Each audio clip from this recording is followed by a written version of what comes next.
This is LSAT Prep Test 153, Section 4, Passage 2, about native language preservation through radio. This is a low difficulty passage. The structure is clean and the author's position is obvious, almost too obvious, and that's actually the problem. Students read this, they feel comfortable, then they pick choices that are close but not quite right. Now, this is a social science passage. The author thinks radio can help save Indigenous languages, but only if the programming is done in a specific way. If you leave out that condition, you've missed the point.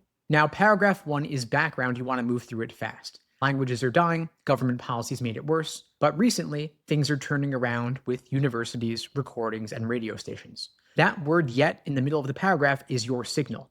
Everything before it is decline. Everything after it is pushback. You don't have to memorize any of the details here. Just know the author is setting up a problem and response structure. That's all paragraph 1 is doing.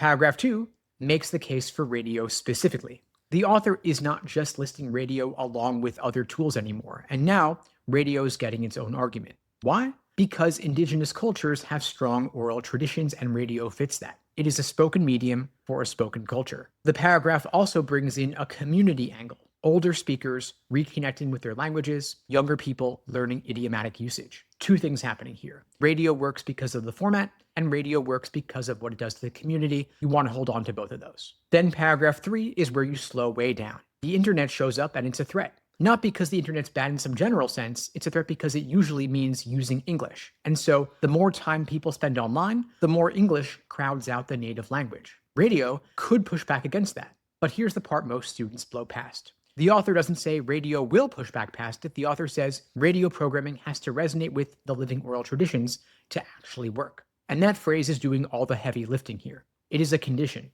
If you strip it out, the passage is just saying radio is good. Leave it in, and the passage becomes radio's good, but only if you do it right. Every hard question on this passage comes back to that distinction. Now, paragraph 4 shows you what doing it right looks like in practice. An analyst compares two situations. In communities where the native language is still dominant, the radio programming is natural and rich. You've got elders speaking, word games, speeches, and songs. But in communities where English has already taken over, the programming turns into stiff language lessons that are disconnected from culture.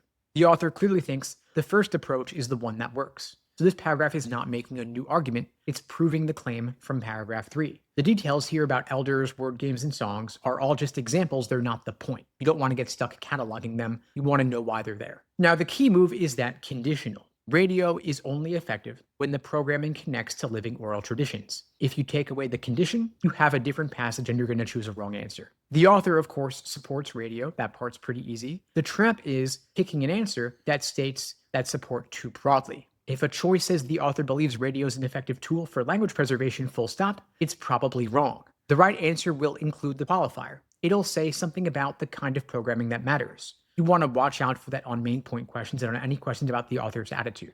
Now, one more thing. Students sometimes read paragraph 3 as being anti-internet, but it's not. The author is not attacking the internet. The author is saying the internet creates a pressure and radio needs to respond to that pressure in a specific way. That is a softer claim than saying the internet is harmful. So if you see a choice that frames the author as being hostile to the internet, you want to be skeptical of that.